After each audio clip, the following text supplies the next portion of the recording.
My sister recently moved into Portland. As I'm helping her move, I realized all of her furniture is from IKEA. At this point, I had to step in and offer to build her a table. With such a tight space, it was a little bit challenging, but what we ultimately came up with was a sofa table design, and I had the perfect piece of wood for the job.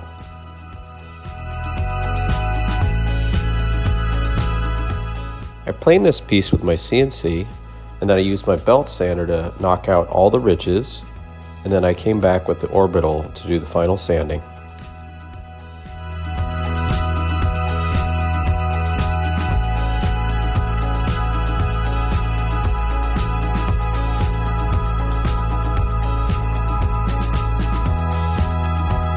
Take a moment to explain how I fill cracks in slabs. So for the very large stuff, I'll do a deep pour epoxy, but it's more of a slow cure. If I'm short on time and I just have kind of smaller voids, I'll use either this cyanoacrylate or super glue, colored super glue from Starbond, and the accelerant. This is a knockoff version of their accelerant, but it works fairly well. For larger, somewhat larger stuff, I'll resort to a kind of a 5-minute, two-part epoxy, such as this JB Weld. And normally I have more of a pigment design for epoxy, but I ran out of that and I had some of this RIT. We'll see if it works. Hopefully it turns into that black color. We're gonna test that out. But yeah, this is typically how I fill these voids, such as this crack right here, or this spot. I had started with the CA, but it's a little bit too big, so I'll end up sanding off these bumps here and filling kind of this larger one with the JB Weld.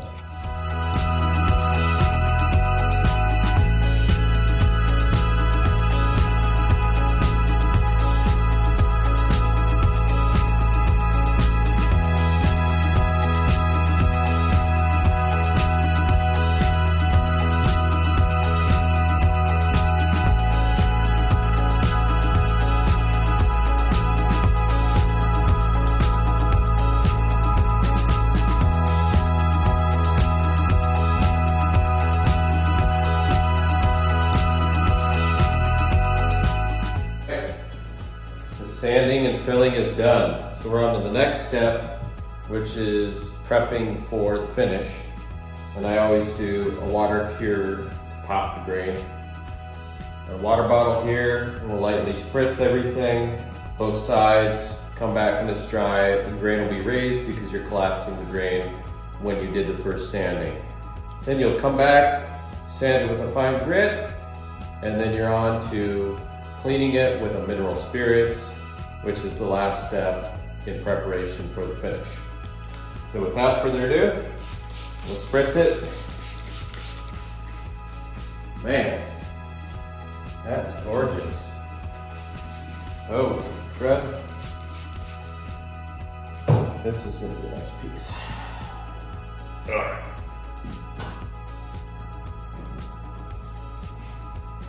This side.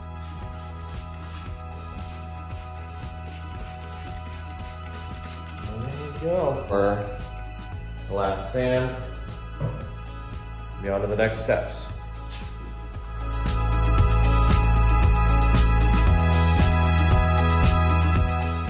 Now we're on to the mineral spirits. We're going to quickly wipe this down, make sure it's all nice and clean, and we'll be ready to go into the finish. Let's talk finishes.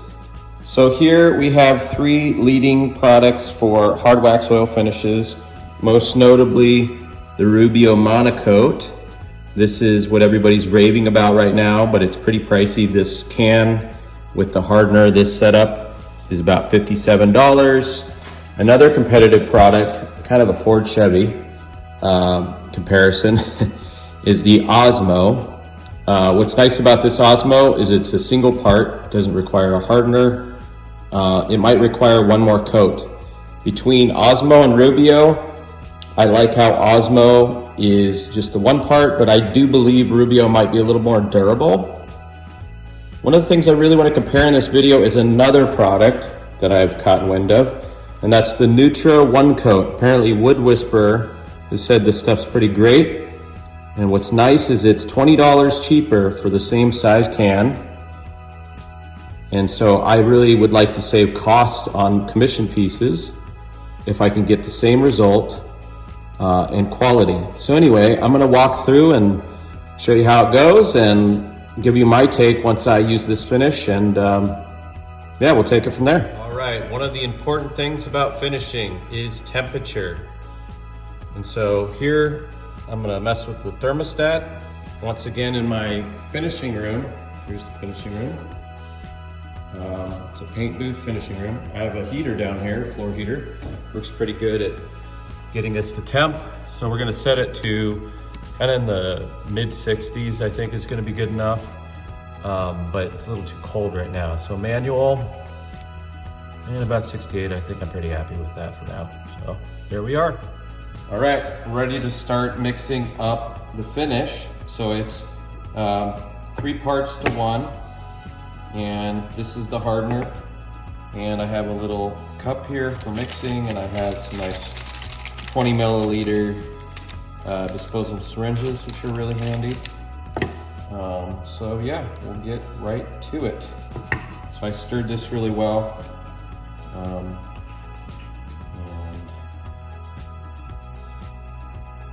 30 milliliters, 30 by 10. Start with that, super happy. So, here's 20. We'll grab our hardener. 30, so we're just gonna do 10 here. In terms of smell, is the Rubio Monocoat. It's got a really pleasant smell to it. This stuff's actually pretty nice. I really don't hate it too much. So yeah, I use that stir stick. Get that going. All right, we'll see you in the finish.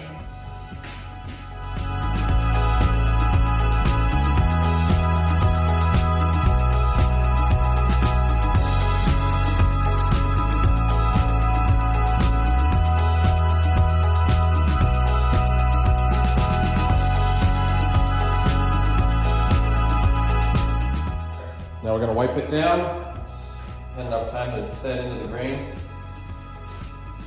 Once again, I don't see a real difference compared to the Rubio Monocoat. I think this stuff is great so far. Really can't tell any kind of difference. Substantial difference between.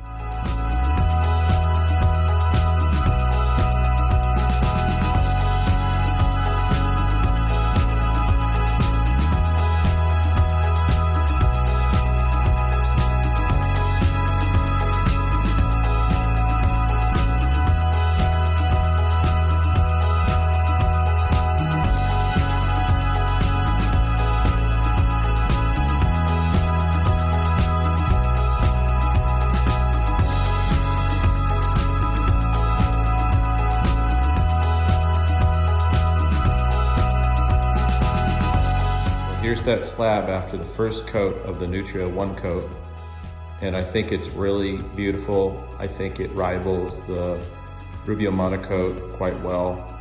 I really can't tell much of a difference. We're gonna go ahead and put a second coat on this and really study that final product, but so far at first glance, this stuff's pretty good. Following the finish, it's time to install the hardware.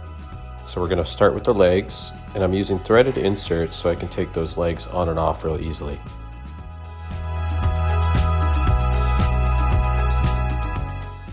Now to keep this flat over time, we're gonna install some C-channel. So I have to cut some notches, and then I have to put in some inserts to attach it with screws.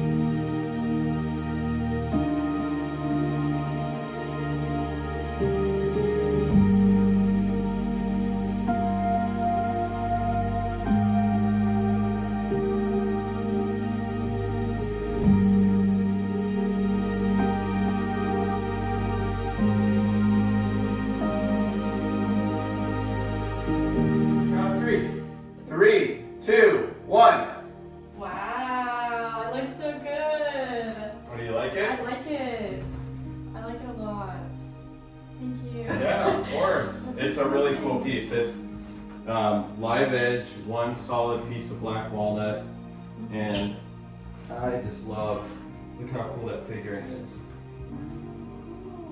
Hairpin, tall hairpin legs, so it's countertop height. So you'll have to get some taller chairs, Yeah. but I think that this will be really nice with your coffee or your soup, I'm just excited. looking out and enjoying this beautiful piece. Yeah. Yeah, I hope you're happy. I'm happy. All right. I like it.